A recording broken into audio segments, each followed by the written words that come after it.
అస్సాంలో హిమంత బిశ్వ శర్మ గారు అయితే ఆట మొదలెట్టేశారు. ఇంతకుముందే ఆట మొదలెట్టారు. కాకపోతే ఈసారి కొంచెం స్పీడ్ పెంచారు. మొత్తం రోహింగ్యాలు ఎవరైతే ఉన్నారో ఆ రోహింగ్యాలు గత 60-70 సంవత్సరాల క్రితం వచ్చినటువంటి వారికి ఒక ట్రీట్మెంట్, కొత్తగా ఇప్పుడు ఈ మధ్య వచ్చినటువంటి వారిని తోసేస్తున్నారు ఆయన బయటికి. వెంటనే లారీలు ఎక్కించి పంపించేస్తున్నారు. అంతకు ముందు వచ్చినటువంటి వారు ఎవరైతే ఉన్నారో వాళ్ళు బంగ్లాదేశీయులని నిరూపించుకోవడానికి కొన్ని పత్రాలు కావాలి కదా, ఆ పత్రాల కోసం అయితే వెయిట్ చేస్తున్నారు. 30,000 మంది ఈ జైల్లో ఉంటే, ఈ జైల్లో ఇప్పుడు వాళ్ళని ఈ తిండి ఎంత పెడతారు, తిండి పెట్టాలి, వాళ్ళకి సౌకర్యాలు కల్పించాలి. వీటన్నింటికి ఇప్పటికే అస్సాం హైకోర్టు ఏమొచ్చేసి హిమంత బిశ్వ శర్మ గారిని ప్రశ్నించింది.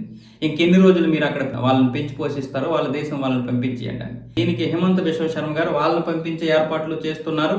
దానికి కావాల్సినటువంటి పత్రాలన్నీ అధికారులు అయితే రెడీ చేస్తున్నారు.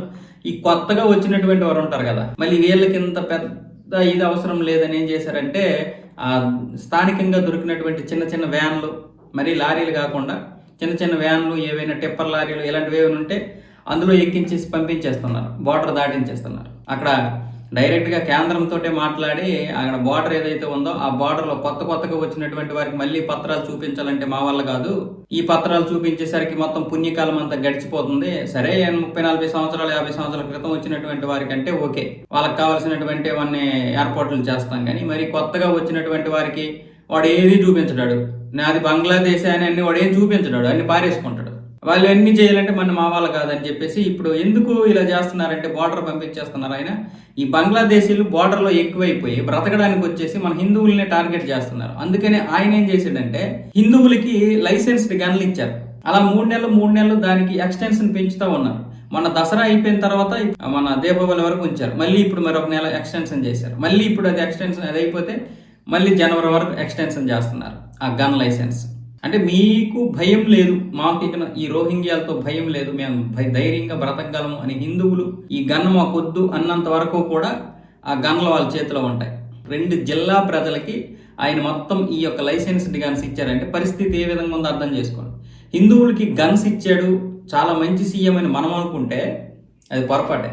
ఎందుకంటే మనం గన్స్ పట్టుకొని మన ప్రాణాలు కాపాడుకునే పరిస్థితికి మన దేశం వచ్చిందంటే అది ఎంత దౌర్భాగ్యమైనటువంటి పరిస్థితి మీరే చూడండి. గత కాంగ్రెస్ పాలనలో ఎంత దౌర్భాగ్యమైనటువంటి పరిస్థితికి తీసుకొచ్చారు. ఈరోజు అక్కడ బీజేపీ ముఖ్యమంత్రి ఉన్నాడు కాబట్టి వాళ్ళకి గన్స్ ఇస్తున్నాడు. మరి బీజేపీ ముఖ్యమంత్రి లేనటువంటి, మరి ముఖ్యంగా హిందువులకి వ్యతిరేకమైనటువంటి ఈ మమతా బేగం బార్డర్లో ఉన్నటువంటి పరిస్థితి హిందువులు ఎలా ఉంటారో అర్థం చేసుకోండి.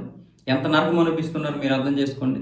వాళ్ళు కలిసిపోతున్నారు, ఇక తప్పక ముస్లింలుగా కలిసిపోతున్నారు లేదు పక్కన పెడితే, వాళ్ళలో కలిసిపోయి వాళ్ళు తానా అంటే తందాన అనాల్సి వస్తుంది మన హిందువులు కూడా. అలాంటి దౌర్భాగ్యమైనటువంటి పరిస్థితుల్లో ఈరోజు మన దేశం ఉందని హిమంత బిశ్వ శర్మ కనీసం నా నుంచైనా హిందువులకి సపోర్ట్ ఉండాలి.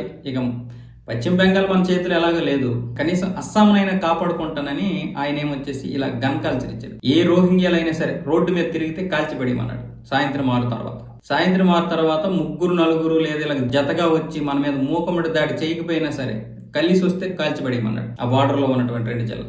అందుకే ఇప్పుడు కొత్తగా వచ్చినటువంటి వారందరినీ కూడా తన్ని తోసేస్తున్నాడు. ఎందుకు అంటే మళ్ళీ వీళ్ళందరికీ ఆ ప్రాసెస్ అంతా చేయాలంటే చాలా టైం పట్టేస్తుంది. ఇప్పటికే ఆ జైల్లో ఉన్నటువంటి 30,000 మందిని ఆయన పెంచి పోషించలేకపోతున్నాడు. దానివల్ల పెంచి పోషించలేకపోతున్నాడు అంటే రాష్ట్రానికి దండగ కదా ఈ డబ్బు అంతా, రేషన్ అంతా వీళ్ళు వచ్చి తినేసింది కాక మళ్ళీ ఇప్పుడు జైల్లో పెట్టినటువంటి వారికి కూడా పెట్టాలంటే అది ఎంత కష్టం అవుతుంది. అందుకే అస్సాం హైకోర్టు కూడా గట్టిగానే ఇచ్చింది, మీరు వెంటనే వాళ్ళని పంపించేయండి అని.